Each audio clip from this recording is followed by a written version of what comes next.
gals, welcome to today's Bookish Banter, where today we are talking about all of the books that I wish I could read again for the first time. Oh my gosh. Okay, so not like all of the books. These are gonna be like my romance books. So like, I think I've got 8 of them total right now that are on my list that like, if I could read these again one more time, like just for the first time, just to feel it one more time, like I've yet to have the same feeling wrung from my body as I have with these ones. So I'm really excited.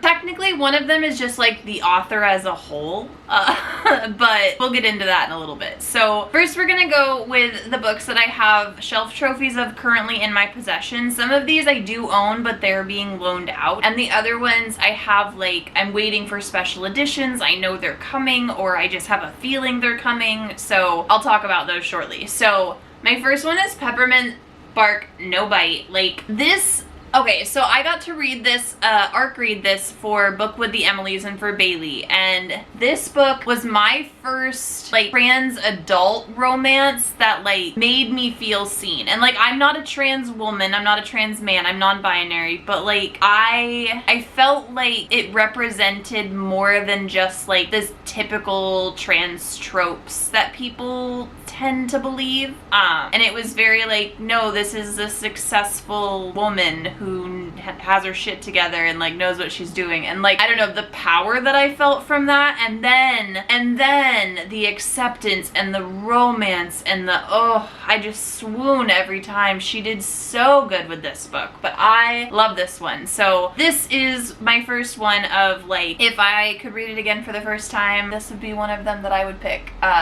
So the second one is technically an author. So Brittany Ann, I will read Brittany Ann's grocery lists. Like, Brittany has this really cool interconnected standalone series where she's got like mafia, baseball players, car racers, cowboys, bounty hunters, and then these like badass strong female character leads. And like, I'm a bounty hunter person. I'm not like typically a cowboy read. Her cowboys, if I could read one of those series, it would probably be with her cowboys. I don't know, because then the last Mags isn't out yet, and I have a feeling that Mags's story is going to be my story. Like, I've been dying for this book since Mags was introduced. So, okay, I'm here, I can breathe. Anything by Brittany Ann? Yes. I would love to read that again for the first time. I think I have 2 books left in her whole library that I haven't read yet, and I'm like holding on to them because I don't want to like run out of cute things. Your little ear is twitching and it's cute. But yeah, so anything Brittany Ann, that's number 2. Number 3 is A Love Letter to Whiskey. Oh my gosh, Candy Steiner destroyed me with this book. Like, destroyed me. I can't. I don't know. I don't even know. I don't know. Just read the book. Like, oh my heart. I have like heart palpitations right now just thinking about this. If I could read this book again for the first time, I would break my own heart again for this. Like, oh please.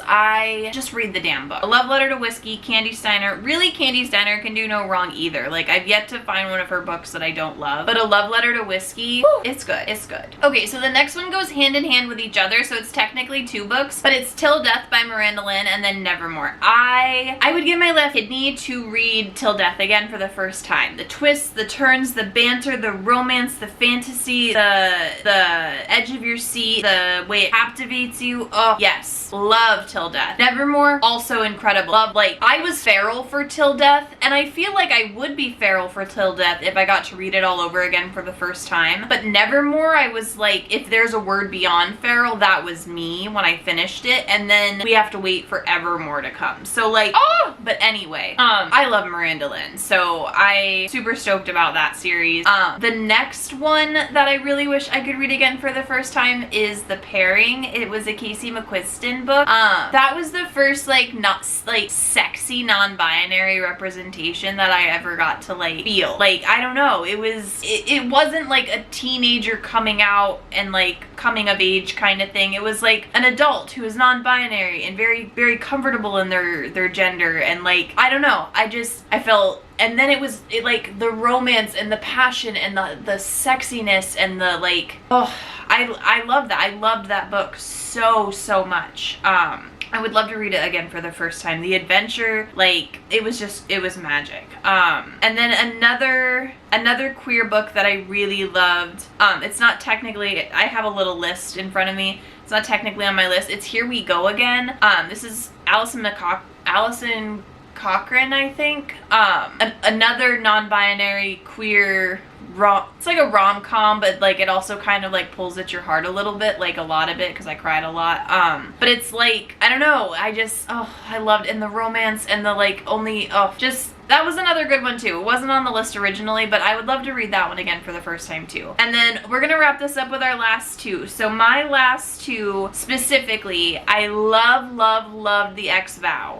Or The Ex-Vows, there's an S. If you give me second chance romance, I will devour it like it is my last meal. This book was entirely better than that. Like, it was better than my last meal could have been. It was so funny. I posted about this on Instagram yesterday, and I was like, I asked, like, what are the books that, like, you wish you could read again for the first time? And this book, The Ex-Vows, was recommended 3 different times. So I went and looked at my review on it, and it also mentioned I wish I could read this for the first time. So I feel like I needed to mention that as, like, my, like, second place or my runner-up of, like, the books that I wish I could read in order. But the book that I wish I could read again for the first time, more than anything, like, this is my number one, is Butcher and Blackbird. I know, we knew this was coming. I love this book. I love this series. I don't shut up about it. But if I could read Butcher and Blackbird again one more time for, like, just give me 4 hours, a little bit of memory loss, and like selective memory loss, so that way it's just for this book, and I will be the happiest little thing in the whole world. So this is my number one. This, The Ex-Vows, and it all goes the other direction. But they're all, like, all of them obviously made the list for a reason. Like, I have some other books just scattered around here. Like, I would love to read ACOTAR again for the first time, specifically because, like, I didn't see things coming that I should have seen coming. Like, where I was gonna fall off my lap stuff. And I read for the vibes. Like, I don't read looking for theories or looking for I just read for the vibes, and I, like, take it as it comes. So, like, the things that happened in this book, I didn't know. I didn't catch them. I didn't know what was coming. My theories were the worst. Like, I was messaging one of my, like, closest friends at the time, and, like, if I went back and looked at those things, I would be so embarrassed because I was not catching it. And then everything hit me, and I was like, oh my gosh, and I, like, threw my book. Like, I would love that emotion again. Or same with Throne of Glass, I felt that way. Crescent City, not so much, but close. Like The Cruel Prince, this is another one that, like, I would love to read again for the first time. But I would read others before it, if that, like, I would willingly reread others before it with my lack of memory.